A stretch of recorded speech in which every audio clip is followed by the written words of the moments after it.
एमती कि आपण मैंने जानी थे आम तारिणी वस्त्रालय जाइलु शाढ़ी किणापी आबे बर्तमान जमती कि सबू संबलपुरी प्रिंट ही चली तो आम से कम से कम 12-15 पीस नहीं आसलु। देखो बहुत ही सुंदर लगुच कॉटन साड़ी तो आने सांगे आम शर्ट टी शर्ट आ भी बहुत किसी जिनस आनी जमीक लुंगी टावेल गामछा ये सब माने पूरा टोटल नहीं आसलु जिनस शाढ़ी कम से कम 50-60 खंड तो नहीं ही आसलु। सब ही बहुत भल प्राइस रे बढ़िया बढ़िया माने कपड़ा प्राइस जमती कपड़ा सेमती तो जो प्राइस रे आप किणवे से अनुसार आप कपड़ा भी पाइबे जेहेतु एबे यार प्रिंट बेसी चलती तो यही प्रिंट आम 5-6टा कलेक्शन नहीं आसलु।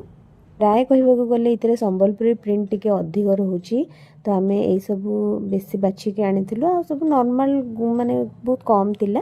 आपण मानकु आमर साड़ी माने कलेक्शन को भला लगुच कमेंट करी जणेबे भल लगुच कि ना मोर चॉइस गुड़ा निहाती जणेबे। तो समय बहुत कम अच्छी बहुत सारा काम भी अच्छी से आम कौन करचु ना सबू शाढ़ी रे जो मानकर जोटा तार ना नेम लिस्ट करिकी इतरे आम पकाउछु से एते छारखार हो सब पड़ी सब जिनस गुड़ा तो समय कम थी आम ए सब जिनस करदेवाटा ठीक ना पर बहुत ही हैरान होगा पड़ो। तो वीडियो ये समाप्त कर बाय बाय।